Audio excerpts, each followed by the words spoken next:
Of the cat that went ting-a-ling. A family of mice lived in an old house.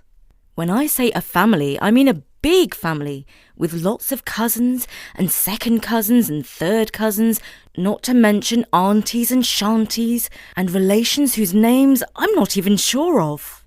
Fortunately, the house was large, and the family of humans who lived there liked to eat well.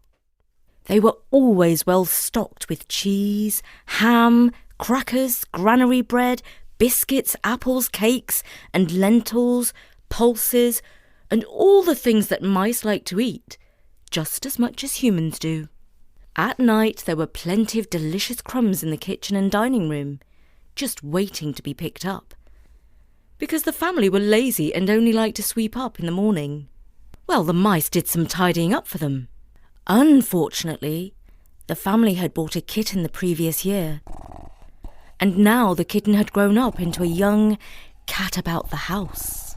The children thought the cat was extremely cute, which he was if you were a human. He was a rag doll with sky blue eyes and dark markings on his nose and paws.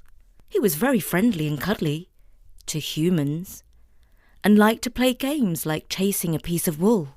But if you were a mouse, he was anything but cute. Cats have claws and teeth, and they mistake mice for toys. They like to stalk and pounce on them, and if you are a mouse, well, that's not nice. For the first time ever, the family of mice started to get smaller rather than larger. Great Grandpa Mouse called a family meeting to discuss the crisis. The mice met under the floorboards of the boys' bedroom where they felt safe, even when they were squeaking. Secretly, the boy liked mice and thought they were cute, so he didn't tell his dad when he heard squeaking, in case he set mouse traps. I have to say, I disagree with that boy. I'm not a fan of mice, but everyone has a right to their own opinion, I suppose. Anyway, let's return to the meeting under the floorboards. It was very crowded and the mice were jostling for a good position to hear the main speaker. "Quiet, quiet!" called out Great Grandpa Mouse. "Everybody stop squeaking! We have serious business to discuss. This is a life and death matter." "So, it's an existential crisis?" said a mouse called Judith, who lived under the TV in the living room and heard the language the TV people used to sound smart. "Exactly," said Great Grandpa Mouse, who had never heard the phrase before. "The cat is a threat to us all. We need to plan to solve this terrible problem. Does anyone have a suggestion?"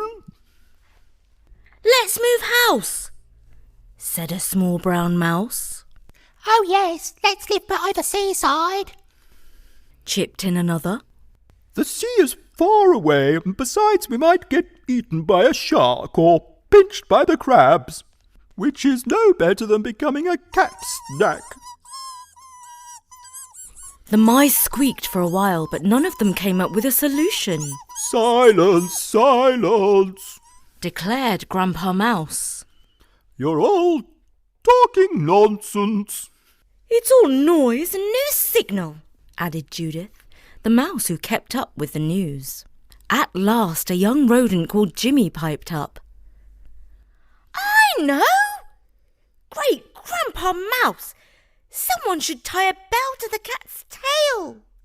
Then every time he comes to get us, we shall hear ding-a-ling and know that we must scamper for cover." "Ting-a-ling, hey?" said Great Grandpa Mouse. "That's cute and rather clever. Well done, lad. What did you say your name was?" "Jimmy, sir." "Well done, Jimmy laddie, for volunteering to tie a bell to the cat. Extremely brave, I might say. Now everyone show your appreciation for a courageous mouse, for making the highest sacrifice in the cause of the greater good. Say your farewells to young Jimmy. There's a good chance this is the last time we'll ever see him. But if he succeeds, we shall all be mighty grateful to him. No, Mr. Great-Grandpa Mouse, sir! I didn't mean that I would tie the bell to the cat! Declared Jimmy, who really had no intention of volunteering to tie the bell to the cat. But nobody heard Jimmy's plaintive cry because they were squeaking their appreciation. They all squealed so loud that the human boy woke up and said, Hey, mice! Stop that silly racket, or I'll sleep with the cat on my bed, and then you'll be sorry. That very same night, little Jimmy Mouse had no choice but to sneak out through a hole in the skirting board. If he had refused to venture forth, all the other mice would call him a coward for the rest of his life. Now, his life might be rather short, but at least it would be glorious. Oh dear, I don't want to be a hero. There must be a moral in this story. Something like, better to keep your foolish mouth shut than to squeak up and be a smarty pants. It so happened that the kids of the house had a little wooden fire truck with bells on. The boy would pull it along on a string, and it would go, Ting-a-Ling.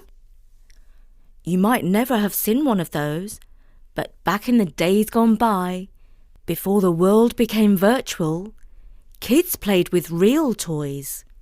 And they also used to read, draw, play ball in the park, climb actual trees, graze their knees and listen to stories read aloud like this one. Oh, you are listening to this story, so you probably do those other things too. Well, good for you, because those are the things Story-Nori kids like. Anyway, our brave little mouse took the string of the fire truck in his mouth and pulled it along very slowly, hoping that the bells wouldn't ring and wake the cat. When he reached the basket where the cat was curled up asleep, he looped the string over the tip of its tail, hoping very much that it did not awaken. If the cat is pretending to be asleep and watching him through the slits of its eyes, this will be a very short story, and I can go put my feet up. At least the end will be quick, he thought, trying to look on the bright side. The cat purred from deep inside its stomach. Jimmy froze. I think he's only dreaming, he said to himself. Little Jimmy tied a sailor's knot around the cat's tail. How did he learn to do that? Well, don't ask me, I can't tie knots. But he did pull it tight and make his escape. When he returned to the chill-out zone under the floorboards, his friends crowded round and asked him to tell his story. They were all amazed by his bravery. Get away! You don't say! Wow, you're a hero! Are you sure it's safe to go out? They asked. Eventually, Great-Grandpa Mouse called everyone to attention. Now, little Jimmy has done a very brave thing and survived. I need a volunteer. We must have one more little hero here. And Jimmy Mouse certainly hoped that he wasn't the only hero. The mice were unusually quiet, because mice are not cut out to be heroes, and they had all seen that little Jimmy's suggestion had very nearly got him killed.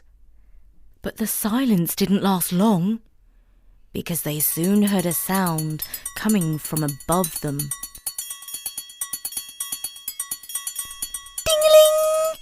Ding-a-ling! That's a fire truck! The cat's on the move! Called out Jimmy. A moment later, a brown mouse called Cousin Gordon dived through a hole into the chill room. He was in possession of a huge crumb of banana cake, and more importantly, his own life. The bells! The bells! He cried out with wide open eyes. It seems the advance warning solution has worked, declared Judith. Grandpa Mouse agreed.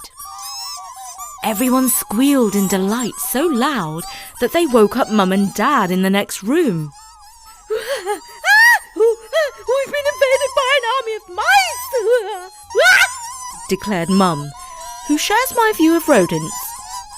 Well, I don't have to tell you what happened next, but I can tell you that at the next family meeting, the surviving mice held a vote, and all but one declared that they wanted to move to the seaside, which they did.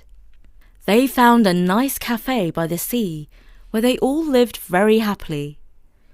I won't tell you the name of the cafe in case they sue me, but I won't be going to eat there myself. And that was the story of the cat that went ting-a-ling.